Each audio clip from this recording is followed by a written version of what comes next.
ਵਿੱਚ ਇਹਨਾਂ ਨੇ, ਜੀ ਯਾਨੀ ਜਿਹੜੀ ਦਰਜਾਬੰਦੀ ਇਹਨਾਂ ਦੀ ਪਿਛਲੇ ਸਾਲ 130ਵੇਂ ਨੰਬਰ ਦੀ ਸੀਗੀ, ਉਹ ਹੁਣ ਐਤਕੀ ਇਸ ਸਾਲ ਪਹੁੰਚ ਗਈ ਹੈ 100 ਤੇ। ਜੀ 30 ਸਥਾਨਾਂ ਦਾ ਸਿੱਧਾ ਹੀ ਭਾਰਤ ਨੂੰ ਵਾਧਾ ਹੋਇਆ। ਇੱਕ ਬਹੁਤ ਵੱਡਾ ਮੈਂ ਕਹੂੰਗਾ ਕਿ ਸੁਧਾਰ ਹੈ।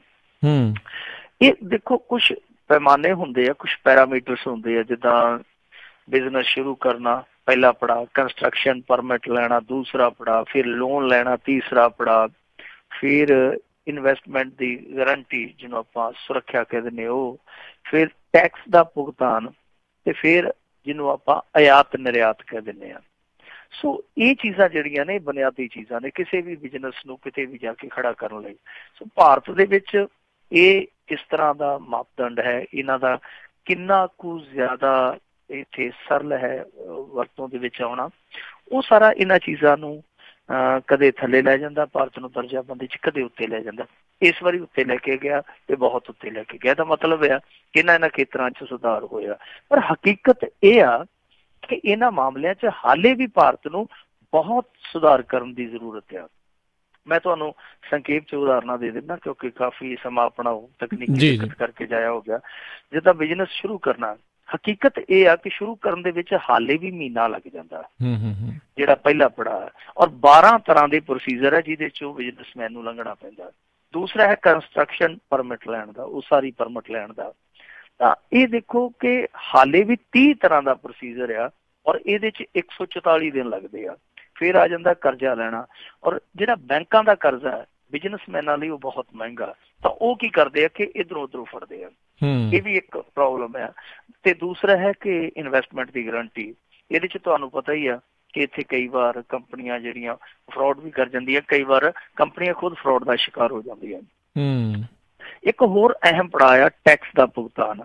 ਤਾਂ ਇਹ ਬਹੁਤ ਗੁੰਝਲਦਾਰ ਆ। ਸਾਡੇ ਭਾਰਤ ਦੇ ਵਿੱਚ 13 ਤਰ੍ਹਾਂ ਦਾ ਭੁਗਤਾਨ ਆ, ਜਿਹਨੂੰ ਭੁਗਤਾਨ ਕਰਦਿਆਂ 244 ਘੰਟੇ ਚਾਹੀਦੇ ਆ। ਸੋ ਇਹ ਇੱਕ ਬਹੁਤ ਜ਼ਿਆਦਾ ਸਮੇਂ ਦੀ ਬਰਬਾਦੀ ਹੈ। ਔਰ ਅਖੀਰ ਦੇ ਵਿੱਚ ਆ ਗਿਆ ਆਯਾਤ ਨਿਰਯਾਤ, ਜਿਹਨੂੰ ਕਹਿ ਦਿੰਦੇ ਆਪਾਂ, ਵੈਸੇ ਹਿੰਦੀ ਦਾ ਸ਼ਬਦ ਹੈ ਇਹ। ਤਾਂ ਇਹਦੇ ਵਿੱਚ ਪੰਜਾਬੀ 'ਚ ਆਪਾਂ ਬਰਾਮਦ ਦਰਾਮਦ ਕਵਾਂਗੇ। ਤਾਂ ਇਹਦੇ 'ਚ ਵੀ 38 ਦਿਨ ਜਿਹੜੇ ਆ ਉਹ ਨਿਰਯਾਤ ਨੂੰ ਜੇ ਕਰਨਾ ਤੁਸੀਂ, ਤਾਂ ਉਹਦੇ ਕਾਗਜ਼ਾਤ ਪੂਰੇ ਕਰਨ ਲਈ ਤੁਹਾਨੂੰ 38 ਦਿਨ ਚਾਹੀਦੇ ਆ। ਜੇ ਤੁਸੀਂ ਚੀਜ਼ ਖਰੀਦਣੀ ਆ ਤਾਂ ਉਹਦੇ ਲਈ ਤੁਹਾਨੂੰ ਬਾਹਰੋਂ ਚੀਜ਼ ਮੰਗਾਉਣੀ ਆ ਤਾਂ ਉਹਦੇ ਲਈ ਤੁਹਾਨੂੰ 61 ਦਿਨ ਦਾ ਵਕਫਾ ਲੱਗਦਾ ਹੈ। ਸੋ ਕੁੱਲ ਮਿਲਾ ਕੇ ਇਹਨਾਂ ਸਾਰੇ ਖੇਤਰਾਂ 'ਚ ਹਾਲੇ ਹੋਰ ਸੁਧਾਰ ਦੀ ਗੁੰਜਾਇਸ਼ ਆ। ਇਹ ਸਾਰੇ ਸੁਧਾਰ ਹੋ ਜਾਣ ਤਾਂ ਫਿਰ ਭਾਰਤ ਹੈ ਜਿਹੜਾ ਉਹ ਦਰਜਾਬੰਦੀ 'ਚ ਹੋਰ ਵੀ ਸੁਧਾਰ ਕਰ ਸਕਦਾ। ਵੈਸੇ ਫਿਰ ਵੀ ਜਿੰਨਾ ਕੁ ਸੁਧਾਰ ਕੀਤਾ ਅਸੀਂ ਕਹਿ ਸਕਦੇ ਹਾਂ ਕਿ ਚੰਗਾ ਕੀਤਾ। ਜੀ ਜੀ। ਅਗਲੀ ਆਪਾਂ ਗੱਲ ਕਰੀਏ, ਬੁਲਟ ਟ੍ਰੇਨ ਦਾ ਸੁਪਨਾ ਹੋ ਸਕਦਾ ਹੈ ਘਾਟੇਬੰਦ ਦਾ, RTI ਰਾਹੀਂ ਹੋਇਆ ਖੁਲਾਸਾ। ਦੇਖੋ ਇਹ ਖੁਲਾਸਾ ਇਸ ਕਰਕੇ ਮਹੱਤਵਪੂਰਨ ਆ ਕਿਉਂਕਿ ਇਹ ਖੁਲਾਸਾ ਜੁੜਿਆ ਮੁੰਬਈ ਤੋਂ ਅਹਿਮਦਾਬਾਦ ਰੂਟ ਦਾ, ਕਿਉਂਕਿ ਇੱਥੇ ਹੀ ਬੁਲਟ ਟ੍ਰੇਨ ਚੱਲਣੀ ਆ। ਇਹ ਸਾਰਾ ਪ੍ਰਪੋਜ਼ਲ ਹੈ ਜਿਹੜਾ ਉਹ ਇੱਥੋਂ ਦਾ ਹੀ ਹੈ, ਦੋਵਾਂ ਸਟੇਸ਼ਨਾਂ ਦਾ। ਸੋ ਇਹਦੇ ਵਿੱਚ ਹੁਣ ਇਸ ਰੂਟ ਦੇ ਵਿੱਚ ਜਿਹੜੀਆਂ ਟ੍ਰੇਨਾਂ ਚੱਲਦੀਆਂ ਨੇ, ਲਗਭਗ 32 ਮੇਲ ਐਕਸਪ੍ਰੈਸ ਟ੍ਰੇਨਾਂ ਚੱਲਦੀਆਂ। ਮੇਲ ਤੇ ਐਕਸਪ੍ਰੈਸ ਅਲੱਗ ਅਲੱਗ ਆਪਾਂ ਕਹਿ ਸਕਦੇ ਹਾਂ।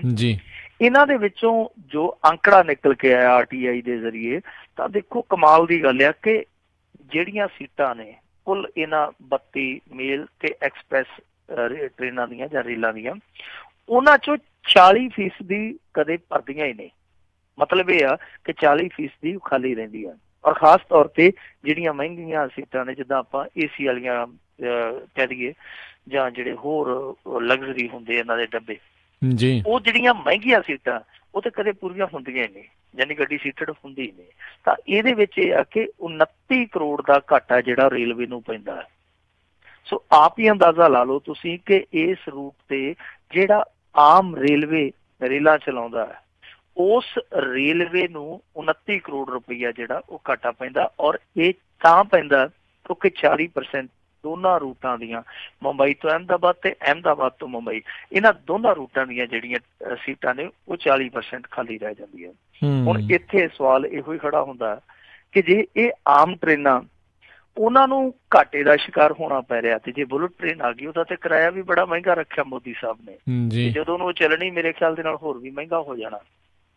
ਤਾਂ ਇਹ ਸਵਾਲ ਖੜਾ ਹੁੰਦਾ ਕਿ ਇਸ ਰੂਟ ਤੇ ਜਿਹੜੀਆਂ ਆਮ ਟ੍ਰੇਨਾਂ ਉਹ ਘਾਟੇ ਦਾ ਸ਼ਿਕਾਰ ਹੋ ਰਹੀਆਂ, ਤਾਂ ਕਿਤੇ ਬੁਲਟ ਟ੍ਰੇਨ ਦੇ ਨਾਲ ਉਹ ਸਾਡੀ ਪੰਜਾਬ ਰੋਡਵੇਜ਼ ਵਾਲੀ ਨਾ ਹੋ ਜਾਵੇ, ਕਿਉਂਕਿ ਪੰਜਾਬ ਰੋਡਵੇਜ਼ ਤੇ ਸਵਾਰੀਆਂ ਤੇ ਸੁੱਖ ਨਾਲ ਘੱਟੀ ਚੜ੍ਹਦੀਆਂ ਪਰ ਕਰਜ਼ਾ ਲਗਾਤਾਰ ਚੜੀ ਜਾਂਦਾ। ਕਿਤੇ ਇਹ ਨਾ ਹੋਵੇ ਕਿ ਬੁਲਟ ਟ੍ਰੇਨ ਜਿਹੜੀ ਆ ਉਹਦੇ ਤੇ ਸਵਾਰੀਆਂ ਉਹ ਘੱਟ ਚੜ੍ਹਨ ਤੇ ਕਰਜ਼ਾ ਜਿਹੜਾ ਭਾਰਤ ਤੇ ਲਗਾਤਾਰ ਚੜੀ ਜਾਵੇ, ਕਿਉਂਕਿ 88,000 ਕਰੋੜ ਰੁਪਈਆ ਜਾਪਾਨ ਦਾ ਜਿਹੜਾ ਉਹ 15 ਸਾਲਾਂ ਬਾਅਦ ਭਾਰਤ ਨੇ ਮੋੜਨਾ ਸ਼ੁਰੂ ਕਰਨਾ। ਜੀ ਜੀ ਜੀ। ਅਗਲੀ ਆਪਾਂ ਹਰਜੋਤ ਸਿੰਘ ਜੀ ਆਪਣੀ ਜਿਹੜੀ ਮਿੰਟੂ ਜੀ ਗੱਲ ਕਰਦੇ ਹਾਂ ਵੀ ਡਰੱਗ ਤਸਕਰੀ ਦੇ ਮਾਮਲੇ ਦੇ ਵਿੱਚ ਖਹਿਰਾ ਖਿਲਾਫ ਅਦਾਲਤੀ ਸੰਮਨ ਜਾਰੀ ਹੋਣ ਤੇ ਸਿਆਸੀ ਭੁਚਾਲ ਆਇਆ। ਦੇਖੋ, ਸੁਖਪਾਲ ਸਿੰਘ ਖਹਿਰਾ ਦਾ ਜਿਹੜਾ ਇਹ ਮਸਲਾ ਨਾ ਬਹੁਤੇ ਲੋਕਾਂ ਨੂੰ ਪਤਾ ਨਹੀਂ ਹੈ। 2015 ਦਾ ਮਸਲਾ, ਉਦੋਂ ਮੇਰੇ ਖਿਆਲ ਦੇ ਨਾਲ ਆਮ ਆਦਮੀ ਪਾਰਟੀ ਵਿੱਚ ਵੀ ਨਹੀਂ ਆਏ ਸਨ ਖਹਿਰਾ ਸਾਹਿਬ, ਤਾਂ ਉਦੋਂ ਦਾ ਇਹ ਮਸਲਾ ਉਲਝਿਆ ਹੋਇਆ।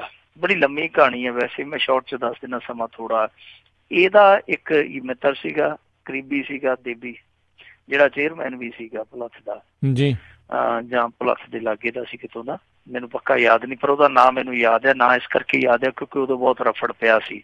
ਉਹ ਬੰਦਾ ਇੱਥੇ ਫੜਿਆ ਗਿਆ ਸੀਗਾ ਸਾਡੇ ਲਾਗੇ ਫਾਜ਼ਿਲਕਾ ਬਾਰਡਰ ਤੇ, ਹੈਰੋਇਨ ਦੀ ਤਸਕਰੀ ਕਰਦੇ ਸੀਗੇ। ਉਸ ਤੋਂ ਬਾਅਦ ਕੀ ਹੋਇਆ ਸੀਗਾ ਕਿ ਪੁਲਿਸ ਨੇ ਪ੍ਰੈਸ ਕਾਨਫਰੰਸ ਕਰਕੇ ਖੁਲਾਸਾ ਕਰ ਦਿੱਤਾ ਸੀਗਾ ਕਿ ਸੁਖਪਾਲ ਸਿੰਘ ਖਹਿਰਾ ਨੇ ਪਿਛਲੇ 3 ਮਹੀਨਿਆਂ ਦੇ ਦੌਰਾਨ ਦੇਬੀ ਦੇ ਨੰਬਰ ਤੇ 70 ਦਫਾ ਕਾਲ ਕੀਤੀ ਹੈ। ਔਰ ਬਾਅਦ ਦੇ ਵਿੱਚ ਪੁਲਿਸ ਨੇ ਇਹ ਵੀ ਖੁਲਾਸਾ ਕਰ ਦਿੱਤਾ ਸੀਗਾ ਕਿ ਸੁਖਪਾਲ ਸਿੰਘ ਖਹਿਰਾ ਨੇ ਪੁਲਿਸ ਅਫਸਰਾਂ ਤੱਕ ਅਪਰੋਚ ਕੀਤਾ ਇਹਨੂੰ ਸਿਫਾਰਿਸ਼ ਲਈ ਕਿ ਭਾਈ ਇਸ ਬੰਦੇ ਦੀ ਹੈਲਪ ਕਰੋ। ਬਾਅਦ ਚ ਉਹ ਰੌਲਾ ਬਹੁਤ ਜ਼ਿਆਦਾ ਪੈ ਗਿਆ।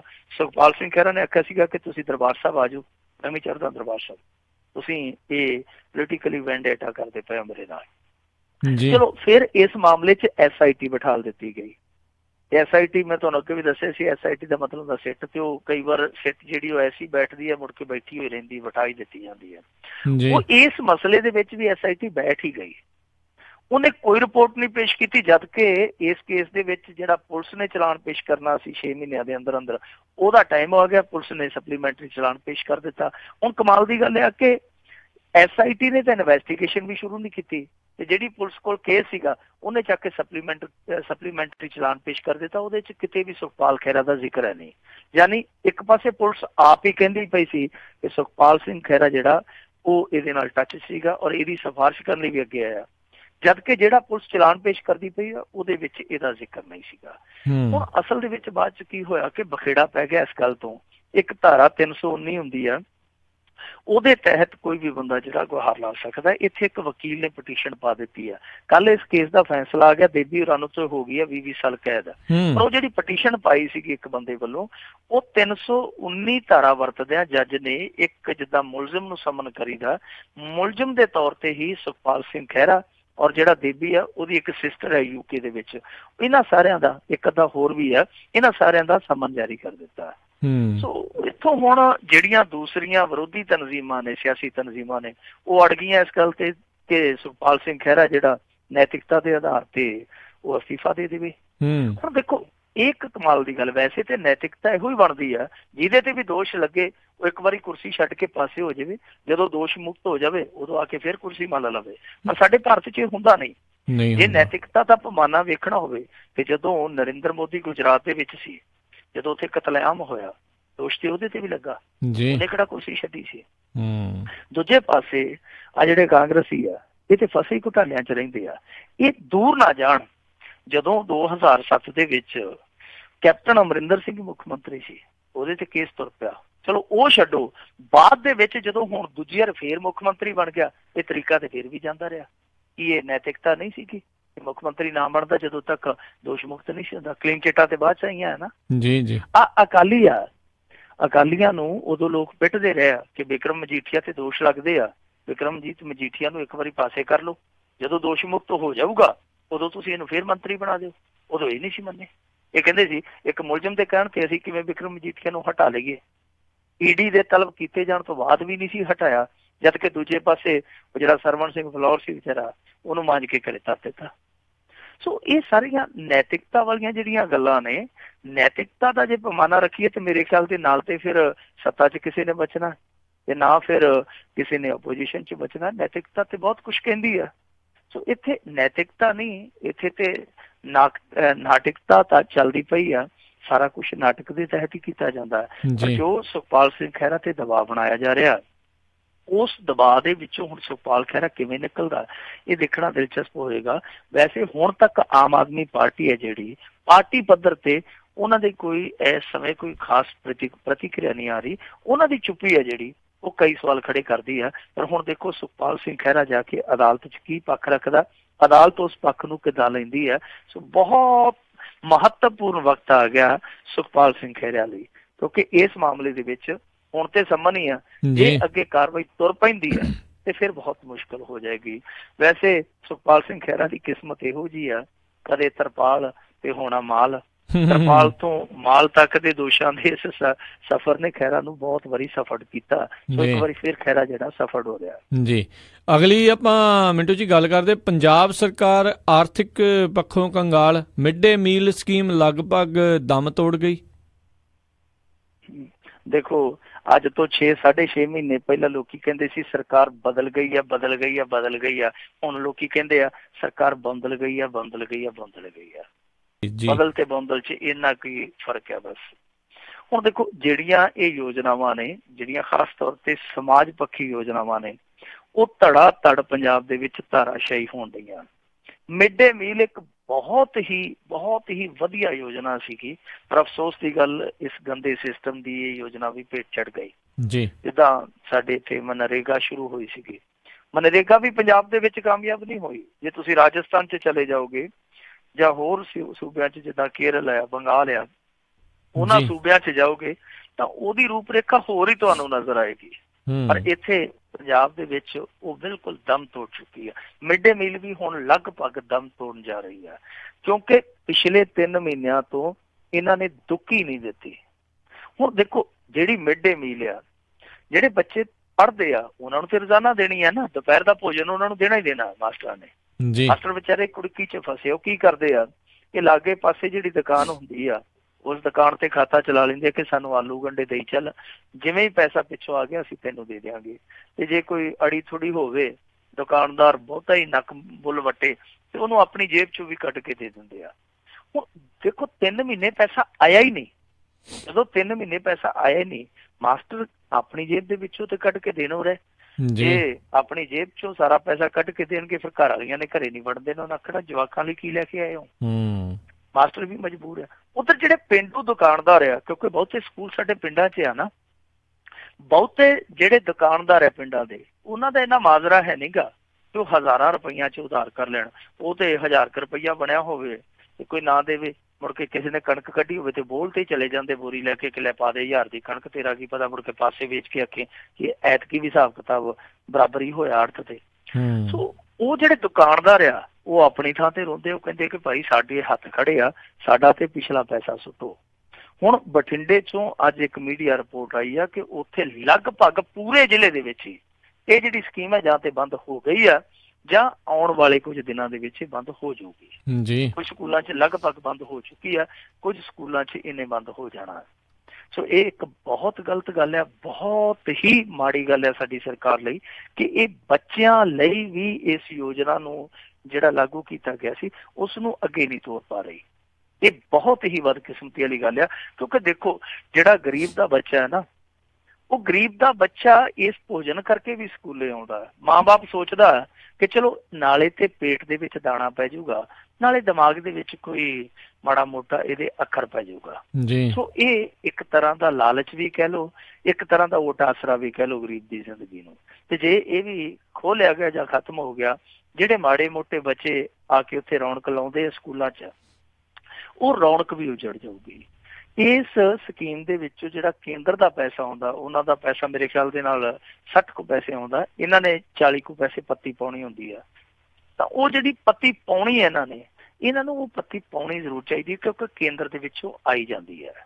ਸੋ ਇਹ ਕੈਪਟਨ ਸਰਕਾਰ ਲਈ ਬਹੁਤ ਵੱਡੀ ਚੁਣੌਤੀ ਹੋਏਗੀ। ਤੇ ਜੇ ਇਹ ਮਿਡ ਡੇ ਮੀਲ ਬੰਦ ਹੋ ਗਈ, ਇਹ ਯੋਜਨਾ ਬਿਲਕੁਲ ਪੰਜਾਬ ਦੇ ਵਿੱਚ ਖਤਮ ਹੋ ਗਈ, ਭੋਗ ਪੈ ਗਿਆ ਦਾ, ਤਾਂ ਮੇਰੇ ਖਿਆਲ ਦੇ ਨਾਲ ਇਹ ਸਭ ਤੋਂ ਵੱਡਾ ਕਲੰਕ ਖੱਟੇਗਾ ਕੈਪਟਨ ਅਮਰਿੰਦਰ ਸਿੰਘ। ਜੀ।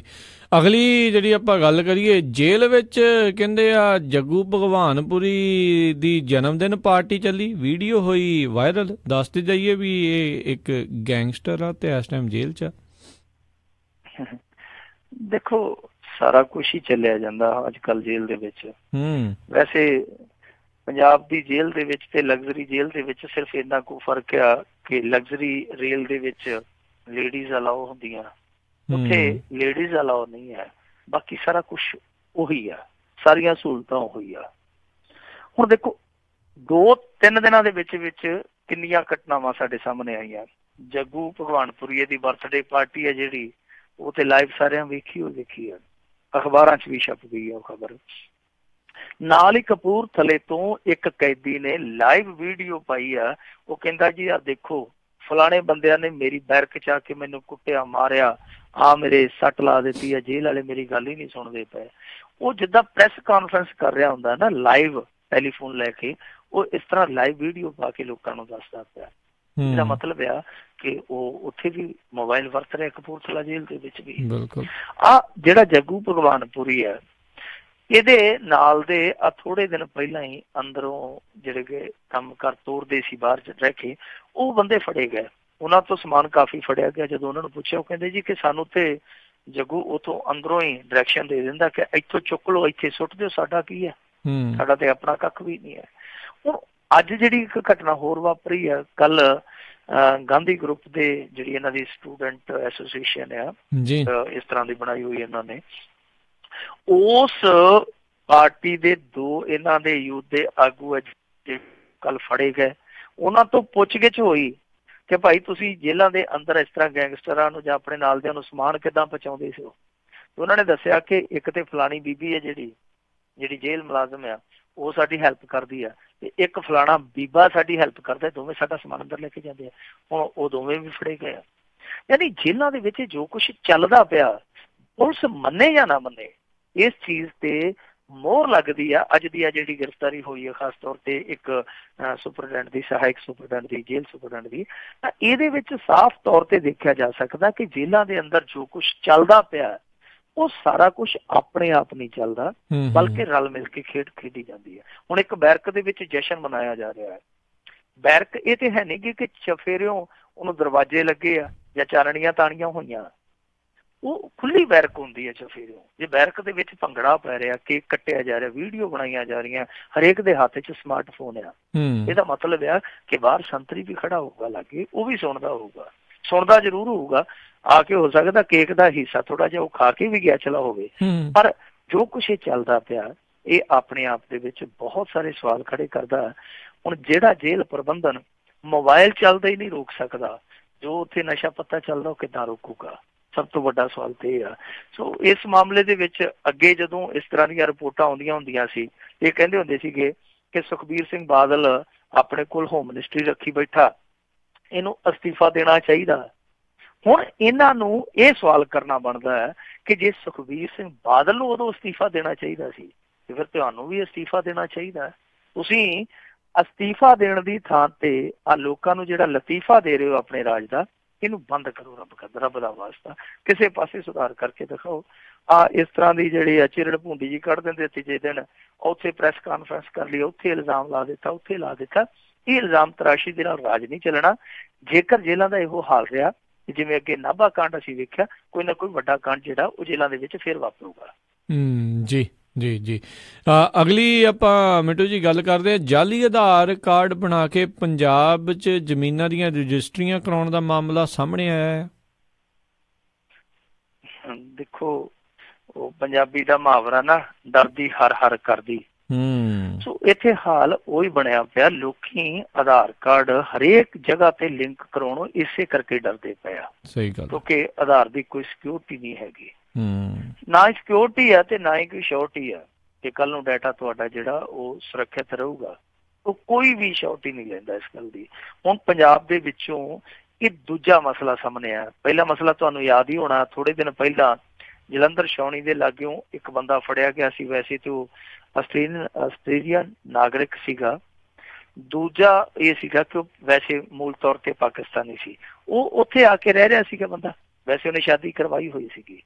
ਤਾਂ ਉਹ ਬੰਦਾ ਜਿਹੜਾ ਉੱਥੇ ਕੋਠੀ ਬਣਾ ਕੇ ਰਹਿ ਰਿਹਾ ਸੀਗਾ, ਜਿਹੜਾ ਉਹਨੇ ਪਲਾਟ ਲਿਆ ਸੀਗਾ, ਉਹਦੇ ਲਈ ਜਿਹੜਾ ਦਸਤਾਵੇਜ਼ ਉਹਨੂੰ ਚਾਹੀਦਾ ਸੀਗਾ, ਸਭ ਤੋਂ ਜ਼ਰੂਰੀ ਆਧਾਰ ਕਾਰਡ, ਉਹ ਉਹਨੇ ਬਹੁਤ ਸੌਖੇ ਢੰਗ ਨਾਲ ਯਾਨੀ ਕੁਛ ਰੁਪਈਏ ਖਰਚ ਕੇ ਬਣਾ ਲਿਆ ਸੀਗਾ।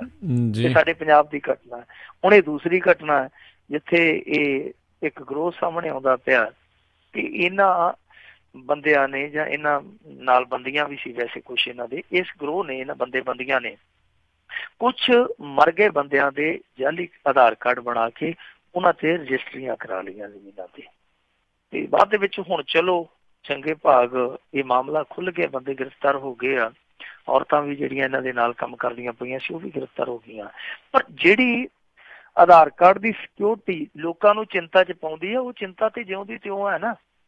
ਸਾਡੇ ਇੱਥੇ ਭਾਰਤ ਦੇ ਵਿੱਚ ਇੱਕ ਐਸਾ ਵੀ ਗਰੋਹ ਸਾਹਮਣੇ ਆ ਚੁੱਕਾ ਜਿਹੜਾ ਦੇਖੋ ਸਾਰੇ ਪੈਮਾਨੇ, ਸਾਰੇ ਮਾਨਕ ਪਾਸੇ ਕਰਕੇ ਉਹਨਾਂ ਤੋਂ ਬਾਈਪਾਸ ਹੋ ਕੇ ਸਿੱਧਾ ਹੀ ਸਰਵਰ ਤੱਕ ਪਹੁੰਚ ਜਾਂਦਾ ਸੀਗਾ, ਔਰ ਉਸ ਸਰਵਰ ਤੋਂ ਉਹ ਆਪਣੇ ਮਨ ਮਾਫਕ ਢੰਗ ਦੇ ਨਾਲ ਆਧਾਰ ਕਾਰਡ ਬਣਾ ਲੈਂਦਾ ਸੀਗਾ। ਸਾਡੇ ਇੱਥੇ ਭਾਰਤ ਦੇ ਵਿੱਚ ਉਹ ਵੀ ਗਰੋਹ ਫੜਿਆ ਜਾ ਚੁੱਕਾ, ਪਰ ਉਹ ਗਰੋਹ ਹੀ ਫੜਿਆ ਗਿਆ। ਜਿਹੜੇ ਉਹਨਾਂ ਨੇ ਆਧਾਰ ਕਾਰਡ ਬਣਾਏ ਹੁਣ ਤੱਕ ਉਹ ਤੇ ਨਹੀਂ ਨਾ ਸਾਰੇ ਫੜੇ ਗਏ। ਸਾਡੇ ਇੱਥੇ ਪਾਕਿਸਤਾਨ ਦਾ ਇੱਕ ਸਫਾਰਤਖਾਨੇ ਦਾ ਕਰਮਚਾਰੀ ਫੜਿਆ ਗਿਆ, ਉਹਦੇ ਕੋਲ ਭਾਰਤੀ ਆਧਾਰ ਕਾਰਡ ਬਰਾਮਦ ਹੋਇਆ। ਉਹਨੂੰ ਪੁੱਛਿਆ ਕਿ ਇਹ ਕਿੱਥੋਂ ਬਣਾਇਆ, ਉਹਨੇ ਆਖਿਆ ਇੱਕ ਗੱਲ ਆ, ਖੱਬੇ ਹੱਥ ਦੀ ਖੇਡ ਆ, 150 ਰੁਪਇਆ ਲੱਗਿਆ, ਫਲਾਣੀ ਗਲੀ 'ਚ ਫਲਾਣੇ 'ਚ ਬਣਾਇਆ। ਸੋ ਇਸ ਵੇਲੇ ਆਧਾਰ ਕਾਰਡ ਦੀ ਦੋਹਰੀ ਚਿੰਤਾ ਹੈ। ਇੱਕ ਚਿੰਤਾ ਤੇ ਇਹ ਹੈ ਕਿ ਡਾਟਾ ਨਾ ਲੀਕ ਹੋਵੇ, ਲੋਕਾਂ ਦੀ ਜਿਹੜੀ ਨਿਜਤਾ ਹੈ ਉਹ ਬਰਕਰਾਰ ਰਵੇ, ਲੋਕਾਂ ਦਾ ਆਰਥਿਕ ਨੁਕਸਾਨ ਹੋਵੇ। ਦੂਜੀ ਚਿੰਤਾ ਇਹ ਆ ਕਿ ਜਿਸ ਤਰੀਕੇ ਨਾਲ ਕੁਝ ਰੁਪਈਏ ਖਰਚ ਕੇ ਆਧਾਰ ਕਾਰਡ ਬਣ ਜਾਂਦੇ ਆ, ਇਹ ਦੇਸ਼ ਦੀ ਅੰਦਰੂਨੀ ਸੁਰੱਖਿਆ ਲਈ ਵੀ ਇੱਕ ਬਹੁਤ ਵੱਡੀ ਚੁਣੌਤੀ ਹੈ, ਕਿਉਂਕਿ ਕੋਈ ਵੀ ਬੰਦਾ ਆਉਂਦਾ ਬਿਨਾਂ ਕਿਸੇ ਡਾਕੂਮੈਂਟ ਤੋਂ, ਬਿਨਾਂ ਕਿਸੇ ਦਸਤਾਵੇਜ਼ ਤੋਂ ਉਹ ਆਧਾਰ ਕਾਰਡ ਹਾਸਲ ਕਰ ਲੈਂਦਾ। ਸੋ ਇਹ ਦੋ ਧਾਰੀ ਚੁਣੌਤੀ ਆ। ਇੱਕ ਤੇ ਇਹ ਹੈ ਕਿ ਡਾਟਾ ਨਾ ਕਿਸੇ ਕੰਪਨੀ ਦਾ ਅੱਗੇ ਬੇਈਮਾਨ ਹੋ ਜਾਵੇ ਤੇ ਡਾਟਾ ਨਾ ਅੱਗੇ ਚੱਲ ਜਾਵੇ। ਦੂਸਰਾ ਇਹ ਕਿ ਜਿਹੜੇ ਇੱਥੇ ਆਧਾਰ ਕਾਰਡ ਏਜੰਟ ਬੈਠੇ ਆ, ਜਿਸ ਤਰੀਕੇ ਨਾਲ ਉਹ ਰੁਪਈਆ 400-500 ਲੈ ਕੇ ਆਧਾਰ ਕਾਰਡ ਬਣਾ ਦਿੰਦੇ ਆ, ਇਹ ਵੀ ਇੱਕ ਬਹੁਤ ਵੱਡਾ ਖਤਰਾ ਹੈ। ਸੋ ਇਸੇ ਕਰਕੇ ਆਧਾਰ ਕਾਰਡ ਦਾ ਆਧਾਰ ਹੈ ਜਿਹੜਾ ਉਹ ਸ਼ੰਕਿਆ ਸੰਸ਼ਿਆਂ 'ਚ ਘਿਰਿਆ ਹੋਇਆ। ਪਰ ਮੋਦੀ ਸਾਹਿਬ ਆ ਉਹ ਕਹਿੰਦੇ ਆ ਕਿ ਨਹੀਂ, ਇਸ ਆਧਾਰ ਤੋਂ ਬਿਨਾਂ ਤੇ ਕੋਈ ਗੱਲ ਜਿਹੜੀ ਹੈ ਉਹ ਬੇਆਧਾਰ ਹੋਏਗੀ। ਸੋ ਆਧਾਰ ਜ਼ਰੂਰੀ ਹੈ, ਪਰ ਆਧਾਰ ਦੀ ਸਿਕਿਉਰਿਟੀ ਕਿਤੇ ਵੀ ਜ਼ਰੂਰੀ ਨਹੀਂ ਜੀ। ਤੇ ਮਿੰਟੂ ਜੀ, ਇਹ ਆਧਾਰ ਕਾਰਡ ਨੂੰ ਜਿਹੜੀਆਂ ਪੋਲੀਟੀਕਲ ਪਾਰਟੀਆਂ ਨੂੰ ਚੰਦਾ ਮਿਲਦਾ ਹੈ ਉਸ ਦੇ ਨਾਲ ਨਹੀਂ ਜੋੜਿਆ ਜਾ ਸਕਦਾ? ਚੰਦੇ ਨਾਲ ਵੀ ਜੋੜ ਸਕਦੇ ਹੋ ਤੇ ਫਿਰ ਵੋਟਾਂ ਨਾਲ ਹੀ ਜੋੜ ਦੇਣ, ਫਿਰ ਸਾਰੇ ਪਾਸੇ ਕੰਮ ਹੀ ਨਿਬੜੇ। ਜੇ ਵੋਟਿੰਗ ਦੇ ਨਾਲ ਜੋੜ ਦਿੱਤਾ ਜਾਵੇ ਤੇ ਫਿਰ ਫਰਜ਼ੀ ਵੋਟ ਨਹੀਂ ਪਊਗੀ। ਤੁਹਾਨੂੰ ਯਾਦ ਹੋਣਾ ਹੈ ਜਦੋਂ ਪੰਜਾਬ ਦਾ ਇਲੈਕਸ਼ਨ ਸੀਗਾ ਨਾ, ਪੰਜਾਬ ਦੇ ਇਲੈਕਸ਼ਨ ਤੋਂ ਪਹਿਲਾਂ ਇਹ ਕੰਮ ਹੋ ਗਿਆ ਸੀਗਾ। ਜਿਹੜਾ ਵੋਟਰ ਕਾਰਡ ਹੈ ਉਹ ਆਧਾਰ ਕਾਰਡ ਦੇ ਨਾਲ ਲਿੰਕ ਕੀਤਾ ਜਾਣ ਲੱਗ ਪਿਆ। ਹਾਲੇ 1 ਕਰੋੜ ਕੁ ਵੋਟਰ ਯਾਨੀ ਲਗਭਗ 90 ਕੁ ਲੱਖ ਵੋਟਰ ਦਾ ਵੋਟਰ ਕਾਰਡ ਆਧਾਰ ਕਾਰਡ ਨਾਲ ਲਿੰਕ ਹੋਇਆ ਸੀ। ਤੇ ਪਤਾ ਪੰਜਾਬ ਦੇ ਵਿੱਚੋਂ ਕਿੰਨੀ ਨਕਲੀ ਵੋਟ ਨਿਕਲ ਆਈ ਸੀ? 7 ਲੱਖ ਨਕਲੀ ਵੋਟ ਨਿਕਲ ਆਈ ਸੀ। ਜੇ ਸਾਰੇ ਵੋਟਰਾਂ ਦਾ ਆਧਾਰ ਕਾਰਡ ਲਿੰਕ ਹੋ ਜਾਂਦਾ ਇਹ ਅੰਕੜਾ ਤੇ ਕਿਤੇ ਚੱਲ ਜਾਣਾ ਸੀ। ਹੁਣ ਜਿਹੜੀ ਉਹ ਨਕਲੀ ਵੋਟ ਆ, ਸੱਤਾ ਦੀ ਚਾਬੀ ਤੇ ਉਹਦੇ ਕੋਲ ਨਾ ਅਸਲ 'ਚ, ਜਿਹਦੀ ਲਾਠੀ ਉਸकी ਬਹਿਸ ਹੈ। ਬਿਲਕੁਲ ਜੀ, ਹੋਰ ਪਾਸੇ ਜੋੜੋ, ਇੱਧਰਲੇ ਪਾਸੇ ਨੂੰ ਉਹਨਾਂ ਨੇ ਗੱਲ ਨਹੀਂ ਕਰਨੀ। ਤੇ ਜਾਂਦੇ ਜਾਂਦੇ ਮਿੰਟੂ ਜੀ ਗੱਲ ਕਰੀਏ ਵੀ ਗਬਨ ਦੇ ਦੋਸ਼ ਹੇਠ ਅਕਾਲੀ ਆਗੂ ਦੇ ਮੁੰਡੇ ਤੇ ਸ਼੍ਰੋਮਣੀ ਕਮੇਟੀ ਮੈਂਬਰ ਦੇ ਮੁੰਡੇ ਨੂੰ ਅਦਾਲਤ ਨੇ ਸੁਣਾਈ ਕੈਦ। ਪਾਪਾ ਕਹਤੇ ਹੈ ਬੜਾ ਨਾਮ ਕਰੇਗਾ, ਬੇਟਾ ਹਮਾਰਾ ਐਸਾ ਕੰਮ ਕਰੇਗਾ। ਇਹ ਜਿਹੜਾ ਬੰਦਾ ਹੈ ਨਾ, ਇਸ ਬੰਦੇ ਦੇ ਜਿਹੜੇ ਮਾਤਾ ਪਿਤਾ ਆ, ਉਹ ਮਾਤਾ ਤੇ ਹੈਗੀ ਆ ਗੁਰਦੁਆਰਾ ਕਮੇਟੀ ਮੈਂਬਰ ਬੀਬੀ ਗੁਰਿੰਦਰ ਕੌਰ ਭੋਲੂਵਾਲਾ, ਫਰੀਦਕੋਟ ਦਾ ਪਰਿਵਾਰ ਆ। ਤੇ ਜਿਹੜਾ ਇਹਦਾ ਪਿਤਾ ਵਾ ਉਹ ਬੜਾ ਮਸ਼ਹੂਰ ਆ, ਸਾਬਕਾ ਚੇਅਰਮੈਨ ਹਰਜੀਤ ਸਿੰਘ ਭੋਲੂਵਾਲਾ। ਤੁਹਾਨੂੰ ਯਾਦ ਹੋਣਾ ਹੈ ਫਰੀਦਕੋਟ ਨਹਿਰ ਦੇ ਵਿੱਚ ਇੱਕ ਸਾਰਾ ਦਾ ਸਾਰਾ ਪਰਿਵਾਰ ਛਾਲ ਮਾਰ ਕੇ ਡੁੱਬ ਗਿਆ ਸੀ, ਬੱਚੇ ਵੀ ਡੁੱਬ ਗਏ ਸਨ। ਇਹ ਹਰਜੀਤ ਸਿੰਘ ਭੋਲੂ ਉਦੋਂ ਇਲਜ਼ਾਮਾਂ 'ਚ ਘਿਰਿਆ ਸੀਗਾ ਕਿ ਇਸ ਬੰਦੇ ਦੇ ਦਬਾਅ ਦੇ ਚੱਲਦਿਆਂ ਉਸ ਪਰਿਵਾਰ ਨੇ ਆਪਣਾ ਆਪ ਖਤਮ ਕਰ ਲਿਆ ਜੀ ਨਹਿਰ ਦੇ ਵਿੱਚ ਛਾਲ ਮਾਰ ਕੇ। ਹੁਣ ਇਹਦੇ ਵਿੱਚ ਅਗਲੀ ਕੜੀ ਇਹ ਜੁੜੀ ਹੈ ਕਿ ਇਹਦਾ ਜਿਹੜਾ ਮੁੰਡਾ ਸੀਗਾ ਉਹਦਾ ਇੱਕ ਸ਼ੈਲਰ ਸੀਗਾ। ਸ਼ੈਲਰ ਦੇ ਵਿੱਚ ਝੋਨਾ ਲਾਇਆ ਗਿਆ ਸੀ ਸਰਕਾਰ ਵੱਲੋਂ ਮਿਲਿੰਗ ਵਾਸਤੇ। ਇਹਨੇ ਨਾ ਤੇ ਬਿਲਿੰਗ ਕੀਤੀ ਤੇ ਨਾ ਮਿਲਿੰਗ ਕੀਤੀ, ਸਾਰਾ ਕੁਛ ਇਹਨੇ ਆਪਣੇ ਘਾਉ ਕੱਪ ਕਰ ਲਿਆ। ਉਹ ਜਿਹੜਾ ਝੋਨਾ ਸੀਗਾ ਉਹ ਖਾ ਪੀ ਲਿਆ। ਬਾਅਦ ਦੇ ਵਿੱਚ ਵਾਰੀ ਆਈ ਕਿ ਭਾਈ ਜੇ ਤੁਸੀਂ ਮਿਲਿੰਗ ਕਰਕੇ ਝੋਨਾ ਨਹੀਂ ਦੇਣਾ ਤੇ ਫਿਰ ਕਿਰਪਾ ਕਰਕੇ ਤੁਸੀਂ ਉਸ ਝੋਨੇ ਦਾ ਹਰਜਾਨਾ ਭਰ ਦਿਓ। ਤੇ ਇਸ ਸੱਜਣ ਨੇ 5 ਕਰੋੜ ਰੁਪਏ ਦੀ 5 ਚੈੱਕ ਜਿਹੜੇ ਆ 2 ਕਰੋੜ 6 ਲੱਖ ਦੇ ਦਿੱਤੇ ਸਨ ਜੀ। ਕਮਾਲ ਦੀ ਗੱਲ ਹੈ ਕਿ ਉਹ ਸਾਰੇ ਦੇ ਸਾਰੇ ਹੀ ਚੈੱਕ ਸੀਗੇ ਜਿਹੜੇ ਬਾਉਂਸ ਹੋ ਗਏ। ਫਿਰ ਵਿਭਾਗ ਨੇ ਇਹਦੇ ਤੇ ਕੇਸ ਲਾ ਦਿੱਤਾ। ਸਾਰੇ ਹੀ ਕੇਸਾਂ ਦੇ ਵਿੱਚ ਇਹਨੂੰ ਸਾਲ ਦੀ ਕੈਦ ਬੋਲ ਗਈ। ਇਹਨੇ ਖੜੇ ਪੈਰ ਜ਼ਮਾਨਤ ਲੈ ਲਈ। ਜ਼ਮਾਨਤ ਲੈ ਕੇ ਇਸ ਫੈਸਲੇ ਨੂੰ ਉਤਲੀ ਅਦਾਲਤ ਦੇ ਵਿੱਚ ਚੁਣੌਤੀ ਦੇ ਦਿੱਤੀ। ਅੱਜ ਉਤਲੀ ਅਦਾਲਤ ਨੇ ਵੀ ਇਹਦੀ ਜਿਹੜੀ ਉਹ ਸਜ਼ਾ ਸੀ ਉਹ ਬਰਕਰਾਰ ਰੱਖ ਦਿੱਤੀ। ਇਹਦਾ ਮਤਲਬ ਹੈ ਕਿ ਹੁਣ ਜੇਲ੍ਹ 'ਚ ਜਾਊਗਾ। ਹੁਣ ਜਿੰਨਾ ਚਿਰ ਹਾਈ ਕੋਰਟ 'ਚੋਂ ਇਹ ਸਜ਼ਾ ਸਟੇ ਨਹੀਂ ਹੁੰਦੀ, ਇਹਨੂੰ ਜ਼ਮਾਨਤ ਨਹੀਂ ਮਿਲਦੀ, ਉਦੋਂ ਤੱਕ ਜੇਲ੍ਹ ਦੀ ਅਦਾਲਤ ਹੀ ਹੋਊਗਾ। ਵੈਸੇ ਇਹਨਾਂ ਨੂੰ ਕੰਮ ਸੌਖਾ ਹੀ ਆ ਕਿਉਂਕਿ ਜੇਲ੍ਹ ਫਰੀਦਕੋਟ ਦੇ ਵਿੱਚ ਆ।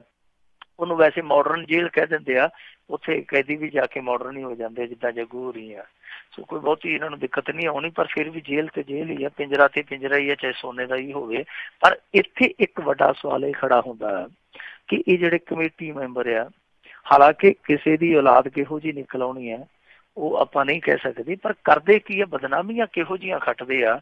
ਇੱਕ ਇੱਥੇ ਮਾਨਸਾ ਜ਼ਿਲ੍ਹੇ ਦੇ ਵਿੱਚ ਉਹਦੇ ਧਰਮ ਪ੍ਰਚਾਰ ਕਮੇਟੀ ਦਾ ਮੈਂਬਰ ਵੀ ਆ, ਬਿਰਧ ਆਦਮੀ ਆ, ਨਾਲ ਕਮੇਟੀ ਦਾ ਮੈਂਬਰ ਵੀ ਆ। ਉਹਦੇ ਮੁੰਡੇ ਨੇ ਇੱਕ ਵਪਾਰੀ ਚੁੱਕ ਲਿਆ ਸੀਗਾ। ਉਹਨੇ ਸਾਰੀਆਂ ਗੱਲਾਂ ਸਿਖਰ ਹੀ ਲਾ ਦਿੱਤੀਆਂ ਸੀਗੀਆਂ। ਹਾਲੇ ਵੀ ਉਹਦਾ ਕੰਮ ਏਦਾਂ ਹੀ ਚੱਲੀ ਜਾਂਦਾ ਦੱਸਦੇ ਆ। ਹੋਰ ਇਸ ਤਰ੍ਹਾਂ ਦੇ ਕਈ ਕਿੱਸੇ ਆ ਜਿਹੜੇ ਇਹਨਾਂ ਦੇ ਧੀਆਂ ਪੁੱਤਰਾਂ ਦੇ ਨਿਕਲਦੇ ਆ।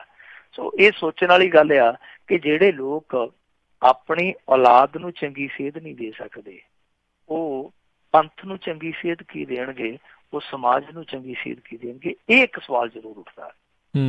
ਜੀ ਜੀ। ਤੇ ਮਿੰਟੂ ਜੀ ਬਹੁਤ ਬਹੁਤ ਤੁਹਾਡਾ ਧੰਨਵਾਦ ਕਰਦੇ ਹਾਂ। ਤੁਸੀਂ ਸਾਡੇ ਨਾਲ ਜੁੜੇ, ਇਹਨਾਂ ਖਬਰਾਂ ਬਾਰੇ ਸਾਨੂੰ ਵਿਸਤਾਰ 'ਚ ਜਾਣਕਾਰੀ ਦਿੱਤੀਆਂ। ਅਗਲੀ ਵਾਰ ਤੱਕ ਲਈ ਤੁਹਾਡਾ ਬਹੁਤ ਬਹੁਤ ਧੰਨਵਾਦ। ਬੜੀ ਮਿਹਰਬਾਨੀ। ਸਤਿ ਸ਼੍ਰੀ ਅਕਾਲ।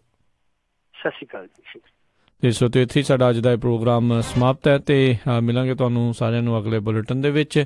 ਤੇ ਜਾਣ ਤੋਂ ਪਹਿਲਾਂ ਇੱਕ ਵਾਰੀ ਫਿਰ ਤੁਹਾਨੂੰ ਜਿਹੜਾ ਜੀ ਯਾਦ ਦਿਵਾਉਂਦੇ ਜਾਈਏ ਜਿਹੜਾ ਨਵੰਬਰ 84 ਦੇ ਵਿੱਚ ਜੋ ਉੱਥੇ ਕਤਲੇਆਮ ਹੋਇਆ ਸੀਗਾ ਦਿੱਲੀ ਦੇ ਵਿੱਚ, ਭਾਰਤ ਦੇ ਵਿੱਚ, ਉਸ ਦੇ ਵਿੱਚ ਵਿਛੜੀਆਂ ਰੂਹਾਂ ਨੂੰ ਸ਼ਰਧਾਂਜਲੀ ਭੇਟ ਕਰਨ ਦੇ ਲਈ ਆਪ ਸਭ ਨੂੰ ਬੇਨਤੀ ਕੀਤੀ ਜਾਂਦੀ ਹੈ ਵੀ ਹਰ ਸਾਲ ਜਿਹੜੇ ਆ ਸ਼ਾਮ ਨੂੰ 6 ਵਜੇ ਜਿੱਥੇ ਵੀ ਤੁਸੀਂ ਹੁੰਦੇ ਹੋ, ਜਦੋਂ ਵੀ ਤੁਹਾਡੇ ਉਸ ਜਿਹੜੇ ਜੀ ਟਾਈਮ ਦੇ ਮੁਤਾਬਕ, ਟਾਈਮ ਜ਼ੋਨ ਦੇ ਮੁਤਾਬਕ 6 ਵੱਜਦੇ ਨੇ, ਕਿਰਪਾ ਕਰਕੇ ਇੱਕ ਮਿੰਟ ਦਾ ਮੌਨ ਵਰਤ ਉਹਨਾਂ ਸਾਰੀਆਂ ਵਿਛੜੀਆਂ ਰੂਹਾਂ ਨੂੰ ਯਾਦ ਕਰਨ ਦੇ ਲਈ, ਜਿਹੜਾ ਜੀ ਸ਼ਰਧਾਂਜਲੀ ਭੇਟ ਕਰਨ ਦੇ ਲਈ ਜਿਹੜਾ ਜੀ ਉਹ ਰੱਖਿਓ, ਤਾਂ ਜੋ ਆਪਾਂ ਇਹੀ ਅਰਦਾਸ ਕਰੀਏ ਵੀ ਆਉਣ ਵਾਲੇ ਸਮਿਆਂ ਦੇ ਵਿੱਚ, ਉਸ ਦੌਰਾਨ ਇਹੀ ਅਰਦਾਸ ਕਰੀਏ ਵੀ ਆਉਣ ਵਾਲੇ ਸਮਿਆਂ ਦੇ ਵਿੱਚ ਇੱਦਾਂ ਦੀਆਂ ਅਣਸੁਖਾਵੀਆਂ ਦੁੱਖਦਾਈਆਂ ਘਟਨਾਵਾਂ ਘੱਲੂ ਘਾਰੇ ਜਿਹੜੇ ਆ ਉਹ ਨਾ ਵਾਪਰਨ। ਤੇ ਹੁਣ ਆਪ ਸਭ ਤੋਂ ਇਜਾਜ਼ਤ ਲੈਣ ਦਾ ਵੇਲਾ ਆ ਚੁੱਕਾ ਆ। ਮਿਲਾਂਗੇ ਆਪ ਸਭ ਨੂੰ ਅਗਲੇ ਬੁਲੇਟਿਨ 'ਚ। ਉਦੋਂ ਤੱਕ ਲਈ ਤੁਹਾਨੂੰ ਸਾਰਿਆਂ ਨੂੰ ਬਹੁਤ ਪਿਆਰ ਸਤਿਕਾਰ ਸਾਹਿਬ ਦੋਨੋਂ ਜੋੜ ਕੇ ਨਿੱਕੀ ਜਿਹੀ ਸਤਿ ਸ੍ਰੀ ਅਕਾਲ। ਜਿਉਣੇ ਵਾਸਤੇ ਰਹੋ, ਹੱਸਦੇ ਖੇਲਦੇ ਰਹੋ, ਸੁਣਦੇ ਰਹੋ ਪੰਜਾਬੀ ਰੇਡੀਓ USA।